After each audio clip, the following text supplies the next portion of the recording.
DJ Bapi presentation. তাহলে আমি একসঙ্গে দুজনকে পাবো, ফুলটাও পাবো, মালাটাও পাবো, তোমাকেও পাবো। রঘুনাথ দাস নিজের স্ত্রীর দিকে হাত বাড়িয়ে দিয়েছে। কি হলো? হাত বাড়ালে ফুলসজ্জা রাত্রিতে কিছু উপহার দিতে হয়, তুমি আমায় দাও। রঘুনাথ দাসের স্ত্রী বলে উঠছে, জানো আমি তো গরিব, আমি তো ভিখারি, তোমাকে দেওয়ার মতো আমার কিছু নেই। তোমার বাবা জ্যাঠা তারা দয়া করে এই সংসারে আমাকে এনেছে তোমার স্ত্রী করে, আমি তোমায় কি দেবো? যেই বলেছে আমি তোমায় কি দেবো, সঙ্গে সঙ্গে রঘুনাথ দাসের স্ত্রী যখনই বলল কি দেব, রঘুনাথ দাস বলছে সত্যি কি কিছু দেওয়ার মতো নেই তোমার? হ্যাঁ, health lost, nothing lost, wealth lost, nothing lost, money lost, something lost, but character lost, everything is lost. নারী জাতির জীবনে সবথেকে বড় মহামূল্যবান হলো তার চরিত্ররূপী সম্পদ। যে সম্পদের উপরে আর কোনো সম্পদ হয় না।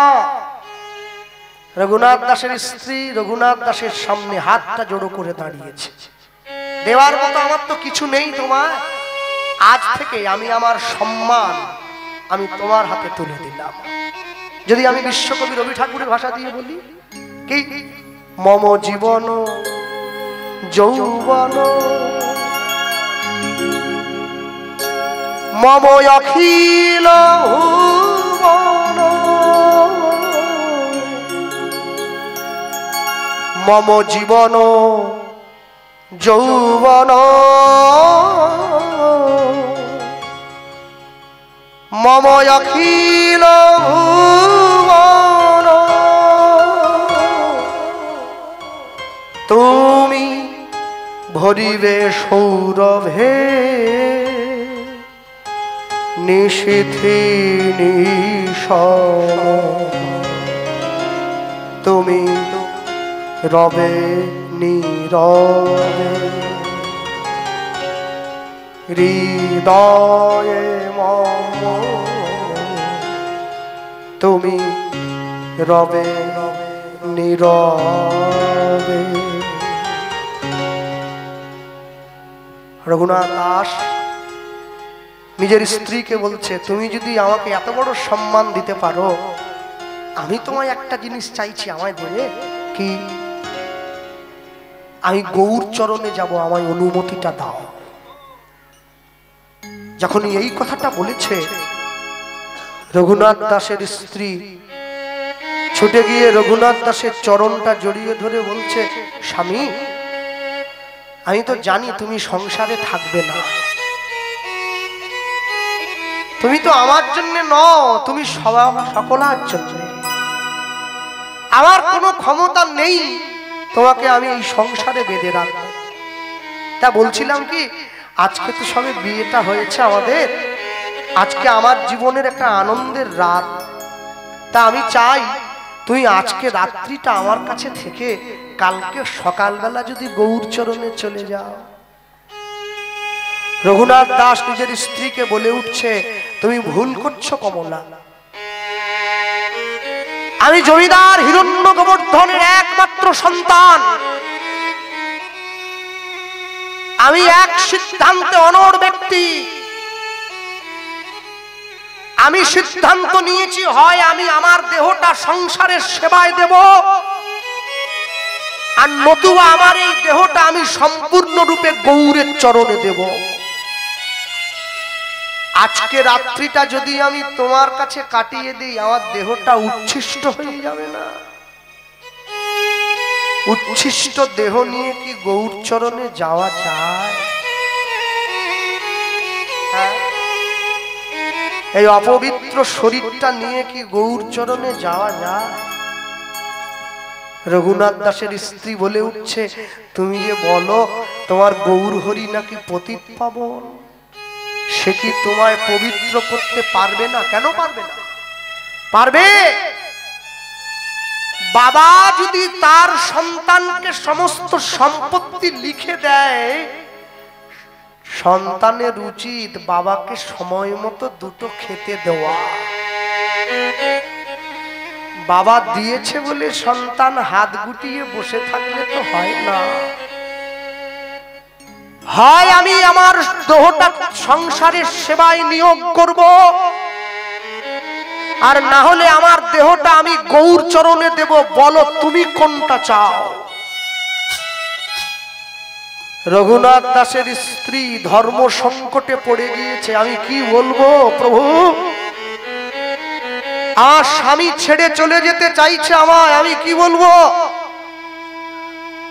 যখনই এই কথা বলেছে, রঘুনাথ দাস নিজের স্ত্রীকে বলছে, তুমি কি জানো না আমাদের মতো কলিযুগের জীবকে উদ্ধার করার জন্য চৈতন্য মহাপ্রভু সন্ন্যাস হয়েছেন, বিষ্ণুপ্রিয়াকে কাঁদিয়ে নবদ্বীপ ছেড়ে নিমাই সন্ন্যাস হয়ে চলে গিয়েছে।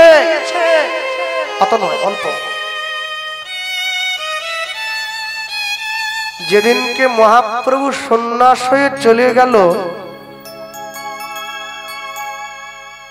শান্তিপুরে অদ্বৈত আচার্যের ঘরে এসেছে শেষবারের মতো নবদ্বীপবাসীর সঙ্গে দেখা করবে। নিতাই চাঁদ ছুটে গিয়েছে। নিমাই জীবনে শেষবারের মতো সকলের সঙ্গে একবার সাক্ষাৎ করে নে। আজ যখন ছুটে গিয়েছে সকলের সঙ্গে দেখা করার জন্যে, সবাই নিমাই দেখতে ছুটে যাচ্ছে। নিতাই চাঁদ বলছে, মা তাহলে তাহলে এই নিমাই, তাহলে মাকে আর বৌমাকে নিয়ে আসি, ওরা ঘরে আছে। ঠিক আছে দাদা। মহাপ্রভু পিছন থেকে ডাক দিয়েছে, শোনো, কি সবাই আমাকে দেখতে আসবে, শুধু বিষ্ণুপ্রিয়া যেন না আসে। আমাকে দেখার জন্য সবাই ছুটে আসবে, শুধু বিষ্ণুপ্রিয়া আসবে না। কেন? এই সন্ন্যাসী হওয়ার আগে মায়ার মুখ দেখব না। আমি যদি সন্ন্যাসী হওয়ার আগে মায়ার মুখটা দেখি, আমার সন্ন্যাসে তো বাধা হয়ে যাবে। নিতাই চাঁদ ছুটে এসেছে সচি মায়ের কাছে, মা শিগগিরই সব গুছিয়ে নাও, নিমাই এসেছে, নিমাইকে দেখতে যাবে। সচিমা ছুটে গিয়ে বিষ্ণুপ্রিয়াকে বলছে, বৌমা সব সব গুছিয়ে নাও, সব গুছিয়ে নাও। শোনো শোনো, আমার নিমাই জগদানন্দ পণ্ডিতের হাত দিয়ে তোমাকে যে লাল পেড়ে শাড়িটা পাঠাতো, সেই শাড়িটা তুমি পরবে। আর আমার নিমাইয়ের জন্য মুড়ি মুড়কি মোয়া সব নিয়ে নাও।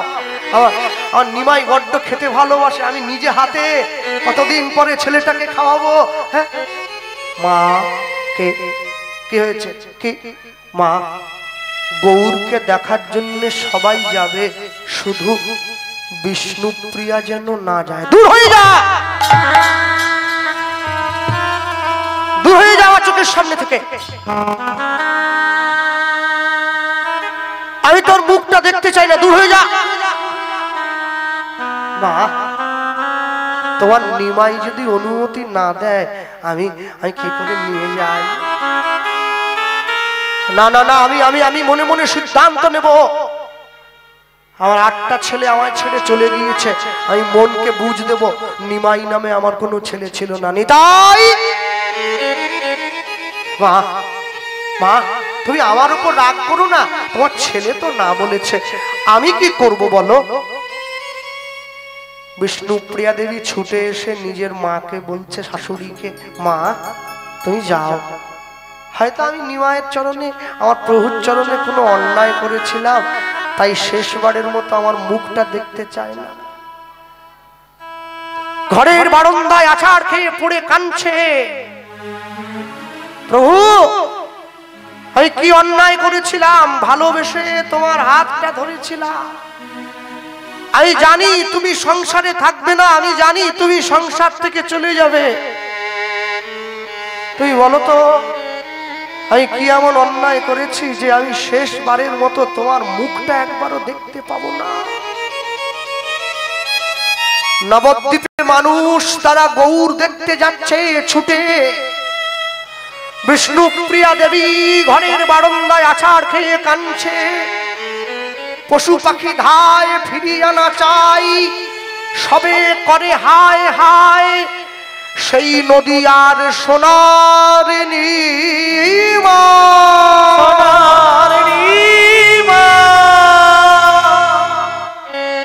নদিয়া ছেড়ে চলে গেছে। গৌর হরি। বিষ্ণুপ্রিয়া দেবী ঘরের বারান্দায় আছাড় খেয়ে পুড়ে কাঁদছে। নবদ্বীপের মানুষ তারা যাওয়ার সময় বিষ্ণুপ্রিয়াকে কটু কথা বলছে। বিষ্ণুপ্রিয়া, তোর মতো বিচারিণী, তোর মতো কুলোটা মেয়ে মানুষ যার জন্য আমাদের নিমাই সংসার ত্যাগ করে চলে গেল, তুই এমন একটা মেয়ে যার স্বামী সন্ন্যাসী হয়ে যায়, শেষবারের মতো তোর মুখটা দেখতে চায় না। সব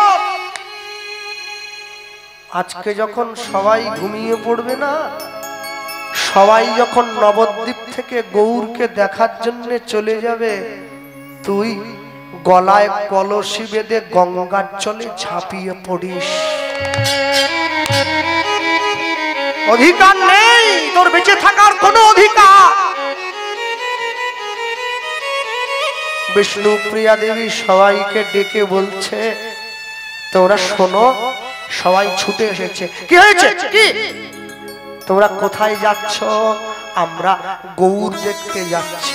শোনো নদিয়ার মানুষ, শোনো জগতের মানুষ, যে মানুষটাকে দেখার জন্য তোমরা সবাই ছুটে যাচ্ছ ভিড় করে, হা গৌর প্রাণ গৌর বলে, মনে রাখবে সেই মানুষটা তোমাদের মানুষ নয়, সেটা আমার মানুষ।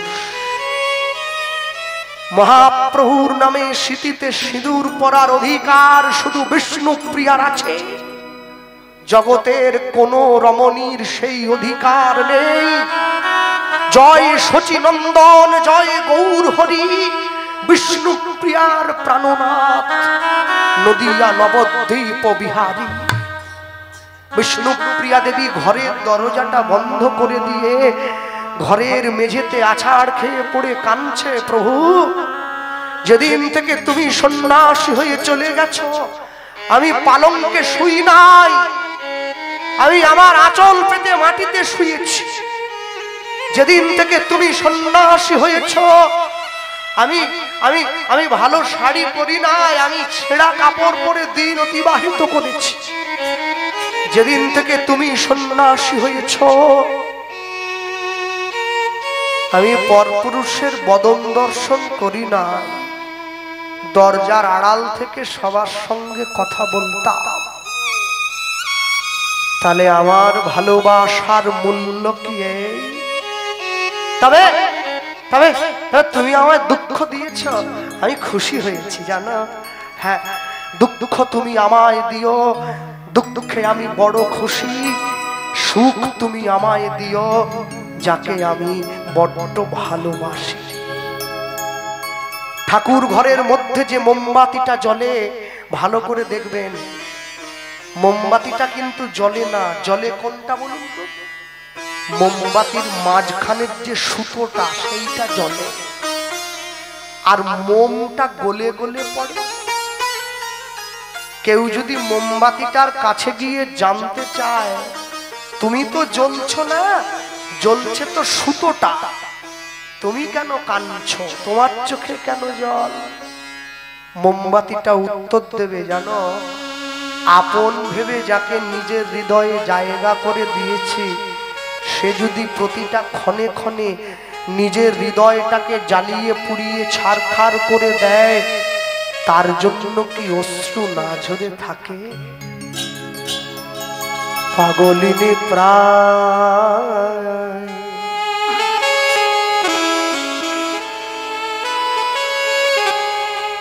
কাঁদে হায়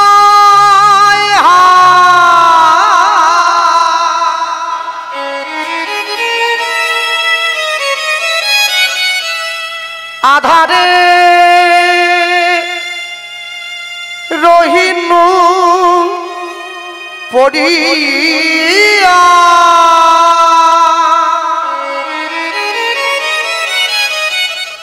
আধারে রহিনু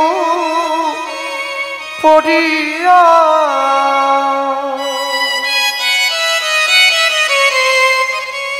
আমি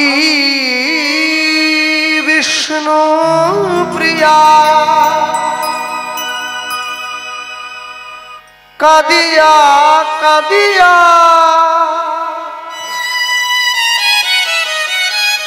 বিদায় জানাইনু হিয়া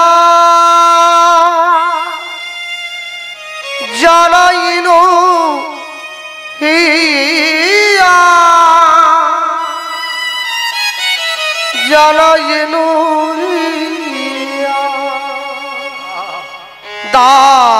দাবিদা দাবিদা দাবিদা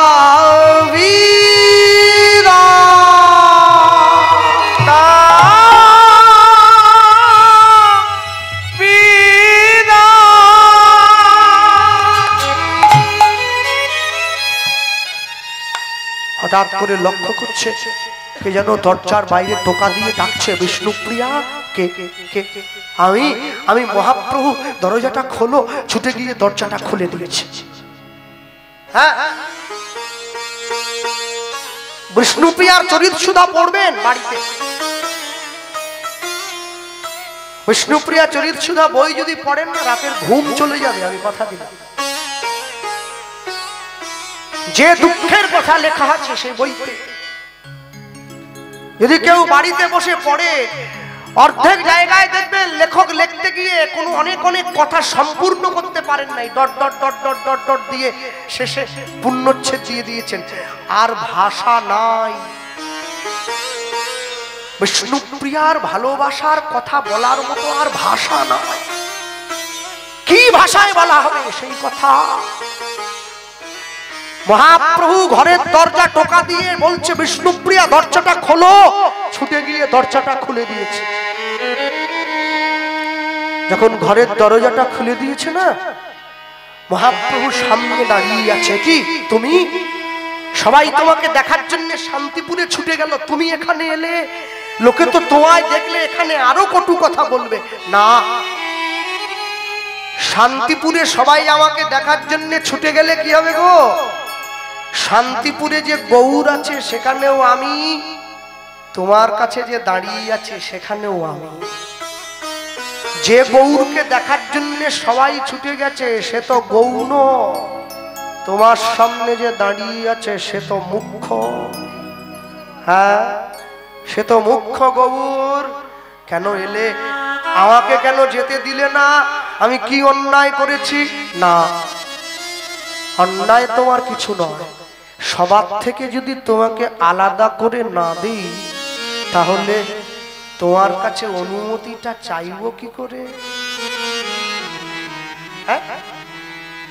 দাও বিষ্ণুপ্রিয়া, আমার অনুমতিটা দাও। আমি সন্ন্যাসী হব, কলিযুগের জীবকে হরিনাম দেব। যেভাবে মহাপ্রভু দাঁড়িয়েছিল হাত পেতে, সেই মুখ্য গৌর দারু বিগ্রহে পরিণত হয়েছে। যারা নবদ্বীপ গিয়েছেন তারা জানেন, ধামেশ্বর গৌরাঙ্গ বলে যাকে বলা হয়, বিষ্ণুপ্রিয়ার সেবিত গৌর। দেখবেন হাত বাড়িয়ে দাঁড়িয়ে আছে, ভিক্ষা চাইছে, আমাকে অনুমতি দাও, আমি গৌর চরণে যাব। আজও পর্যন্ত গেলে দেখবেন সেই গৌর সেইখানে দাঁড়ানো একইভাবে। যেদিনকে বিষ্ণুপ্রিয়া দেবী লীলা সম্বরণ করলেন, ঘরের দরজা ভেঙে মানুষ যখন ঘরে ঢুকলো, তারা তাকিয়ে দেখছে বিষ্ণুপ্রিয়া দেবীর নাকের নোলকটা মহাপ্রভুর নাসিকাগ্রে লেগে আছে। সবাই বুঝলো মহাপ্রভুর দেহে বিলীন হয়েছেন বিষ্ণুপ্রিয়া। হ্যাঁ? এ কথার কোনো প্রচার নেই। যত বাজে কথা, ঝাঁটা কোন দিকে রাখবে, জুতো কোন দিকে রাখবে, তুলসী মঞ্চ ডান দিকে রাখলে কি হয়, এ কথা শুনে আমার জীবনের কোনো কল্যাণ হয় না। লোকে বলে তত্ত্ব তত্ত্ব, এ তো তত্ত্বের নামে গর্ত ফেরি, তত্ত্ব নয়, এ তো মন ভোলানো কথা। যে কথা শুনলে নয়নে জল আসে, আমার ভজনের পথ পরিষ্কার হয়, সেই কথাই তো কথা। সিদ্ধান্ত অটুট বৈষ্ণব জগতে। ভক্তমণ্ডলী মায়েরা, রঘুনাথ, আরে সময় মতো আমি ঠিক বলে দেবো ভিক্ষার কথাটা।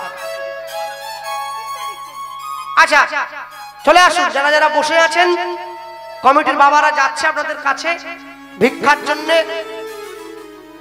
আপনারা যেমন ভাবে পারবেন ওনাদের ভিক্ষার ঝুলিতে দান করবেন। কোথায় কারা ভিক্ষা করবেন?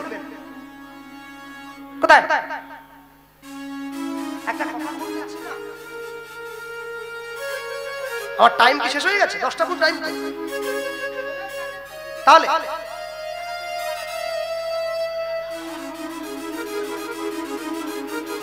বাবা করে নেন। ভিক্ষা কে করবেন? আসুন।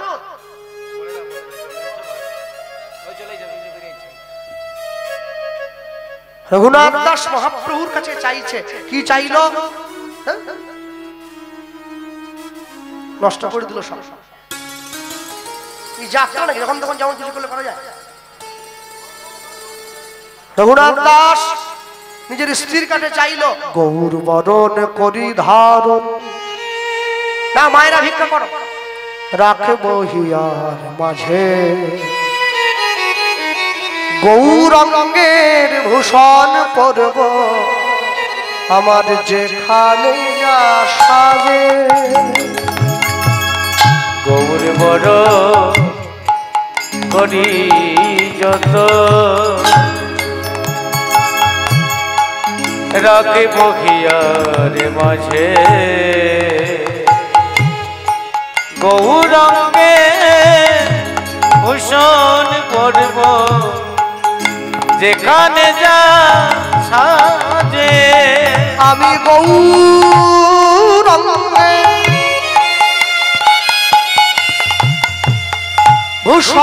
ভূষণ করব, যেখানে যা সাজে। আমি গৌরাঙ্গে ভূষণ করব, যেখানে যা সাজে। গৌর বরণ গোরচনায় গোরা গোরা লিখব গায়, গৌর বলে ভেসে যাব সেই সোনার নদিয়া। ওই না গৌর বলে ভেসে যাব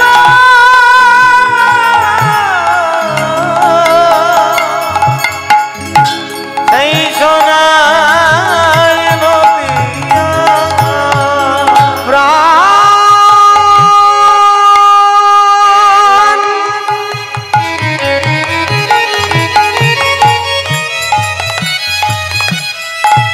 গৌর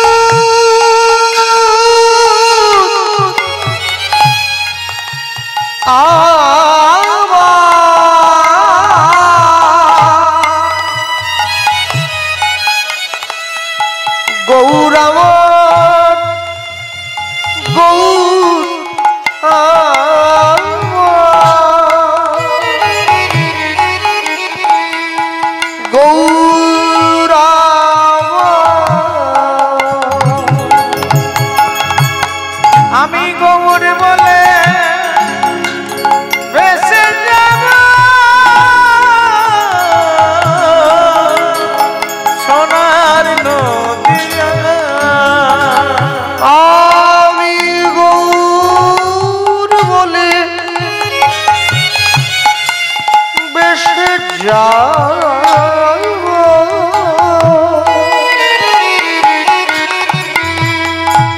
সেই সোনার নদী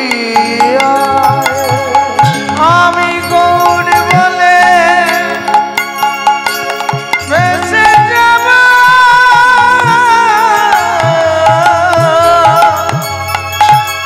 সোনার নদী রঘুনাথ দাসের স্ত্রী বাড়ির পিছন দরজাটা খুলে দিয়েছে, তুমি চলে যাও, এই সংসার তোমার জন্য নয়, তুমি চলে যাও, গৌর চরণে যাবে। আর যেদিনকে গৌরের চরণে তুমি গৌরকে নিজের মতো করে পাবে, সেই দিন তোমার গৌরকে তুমি আমার কথা একটু জানাবে। কেন জানো, আমি তোমার অভাগিনী স্ত্রী সংসারে পড়ে রইলাম, তোমার গৌর যেন শেষের দিনে আমাকে একটু তার চরণে জায়গা করে দেয়। রঘুনাথ দাস ছুটছে শান্তিপুরে, অদ্বৈত আচার্যের ঘরে মহাপ্রভু রয়েছে। প্রভু প্রভু আমি আসছি, তুমি দাঁড়াও। রঘুনাথ দাস ছুটে গিয়ে মহাপ্রভুর চরণে বলল, কে? প্রভু আমি রঘুনাথ। হ্যাঁ, হরিদাস আমাকে তোমার কথা বলেছিল, কিন্তু রঘুনাথ এখনো তো তোমার সময় হয়নি বাবা আমার কাছে আসার। তুমি ঘরে যাও, সংসার করবে। আমি তোমাকে দুটো জিনিস শিখিয়ে দিলাম, ওটাই পালন করবে। কি? স্থির হইয়া ঘরে যাও, না হও পাতুল। অবস্থির হইয়া ঘরে যা,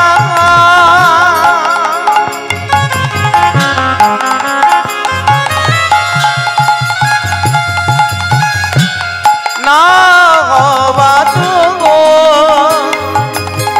স্থির হইয়া ঘরে যাও,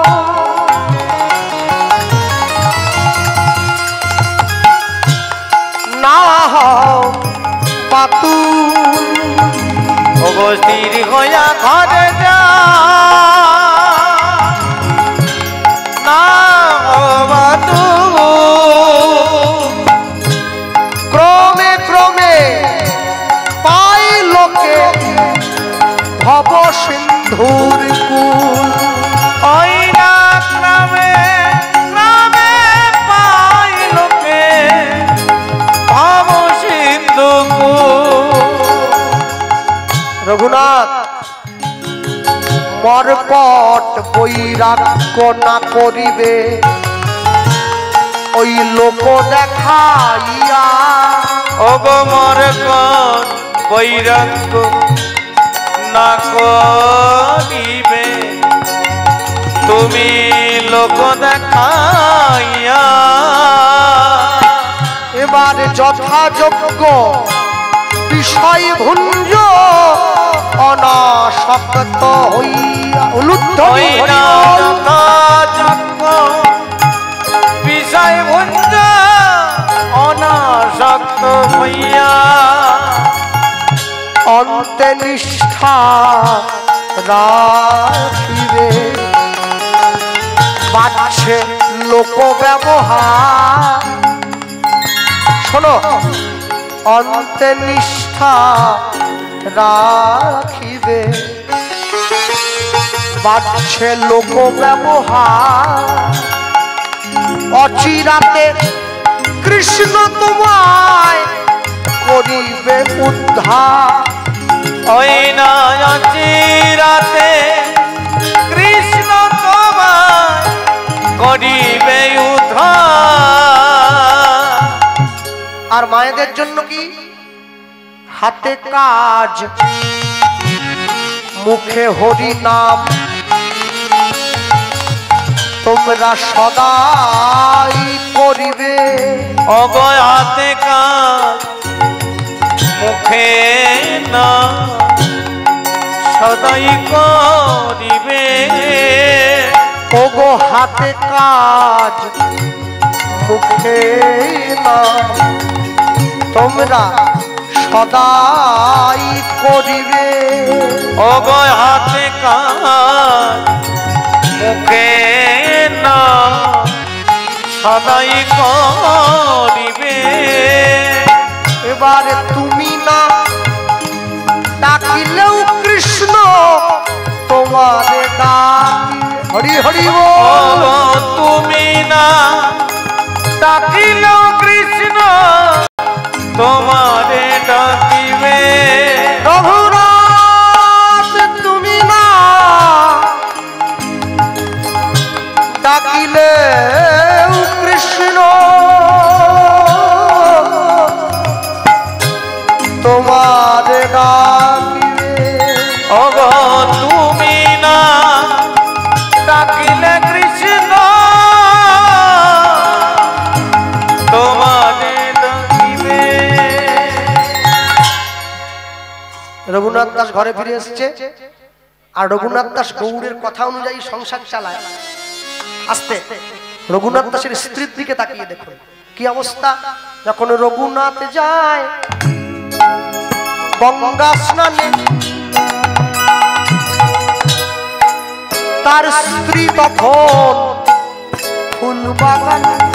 ওগো রঘুনাথ যখন যায় গঙ্গা স্নানে, তার স্ত্রী তখন ফুল বাগানে। রঘুনাথ যখন পূজায় বসে,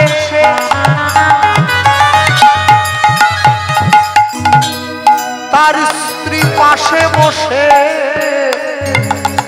চন্দন ঘষে। আমার রঘুনাথ যখন পূজায় বসে, তার স্ত্রী পাশে বসে চন্দন ঘষে। রঘুনাথ যখন গৌরের নাম বলে, তার স্ত্রী নয়ন জলে বদন ঝুরে। রঘুনাথ যখন গৌরের নাম করে,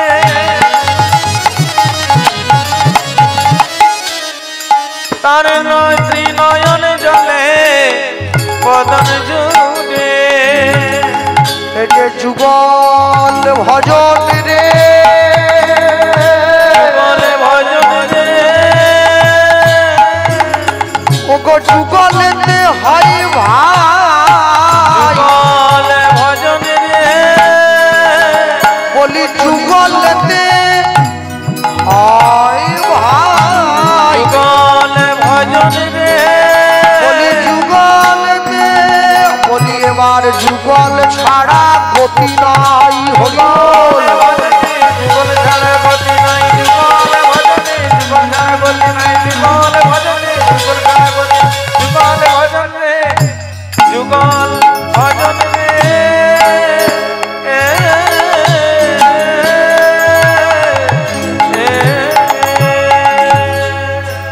সকাল থেকে সন্ধ্যে পর্যন্ত রাজ্য পরিচালনা করে। সন্ধ্যেবেলা রাজ্যের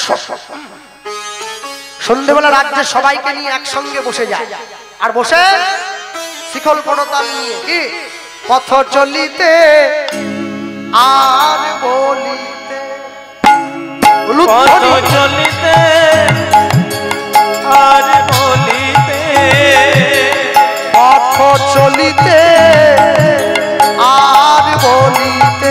তাই রই হরিব পথ চলিতে আর বলিতে।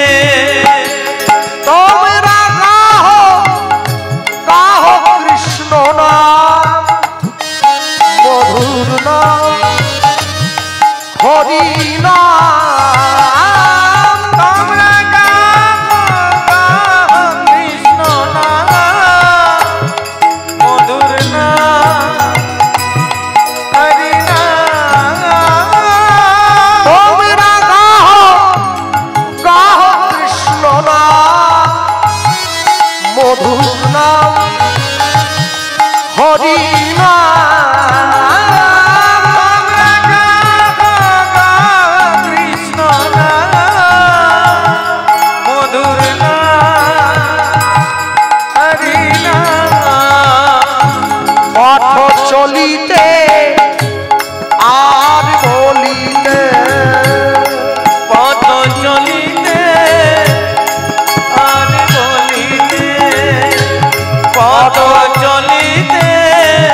সম্মুখে আধার রাত্রি ওগো তুমি যে পথযাত্রী সম্মুখে আধার রাত্রি ওগো তুমি যে পথযাত্রী সম্মুখে আধার রাত্রি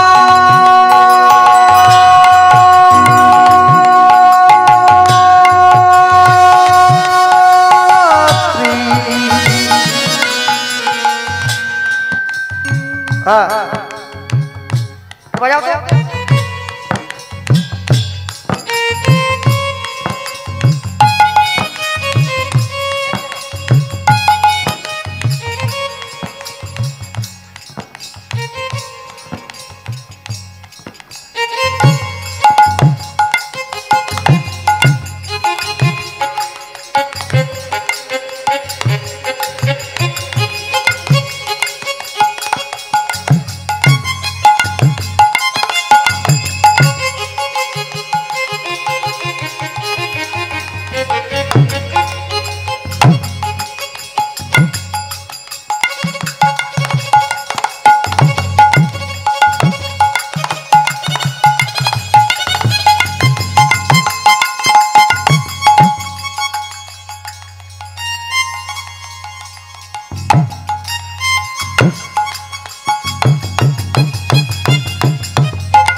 সম্মুখে আধার রাত্রি ওগো তুমি যে পথযাত্রী সম্মুখে আধার রাত্রি তুমি যে পথযাত্রী কথা বলিতে তার নাম